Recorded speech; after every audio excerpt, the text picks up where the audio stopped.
আজকে তোমাদেরকে একটা আয়তক্ষেত্রের অঙ্ক দেখাবো, ঠিক আছে। বৃদ্ধি হ্রাস হলে কিভাবে করতে হয় দেখো, বোর্ডের দিকে টুকে রেখেছি, অঙ্কটা খেয়াল করো। বলছে একটি আয়তক্ষেত্রের একদিকের বাহু 20% বৃদ্ধি পেয়েছে, অপর দিকের বাহু কত পার্সেন্ট বৃদ্ধি পেয়েছে? 10% বৃদ্ধি পেয়েছে। তাহলে ক্ষেত্রফল শতাংশ বৃদ্ধি কত পাবে? ঠিক আছে, দেখো শর্টকাটে কিভাবে করবে। বলছে একদিকের বাহু 20% বৃদ্ধি পেয়েছে, আর একদিকের বাহু কত পার্সেন্ট বৃদ্ধি পেয়েছে? 10%। বৃদ্ধি মানে কি যোগ, আর হ্রাস মানে কি কমে যাওয়া।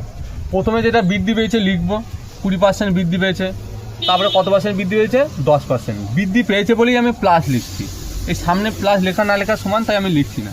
বৃদ্ধি পেয়েছে মানেই আমি প্লাস লিখছি। দেখো প্রথমে 20%, তারপরে কত? 10%। এবার প্লাস দেবো, কেননা সামনে প্লাস ছিল তো, প্লাসে প্লাসে গুণ করলে কি হয়?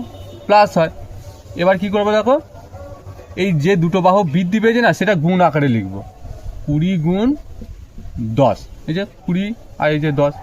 আর এই যে বলছে শতাংশ কত বৃদ্ধি পাবে, এই শতাংশের জন্যই এটা আমি 100 লিখবো। দেখো এবার 0 0 কেটে দাও, 0 0 কেটে দাও, তাহলে কত দাঁড়াচ্ছে? 20 আর 10 কত হচ্ছে? 30, যোগ, আর এখানে দেখো 2 1 2, তাহলে কত হলো? 30 আর 2 32%। দেখো অপশনটা আছে এই যে 32%। ভিডিওটা যদি ভালো লেগে থাকে লাইক করে দিও, আর চ্যানেলটিতে যদি নতুন হয়ে থাকে সাবস্ক্রাইব করে পাশে থেকো।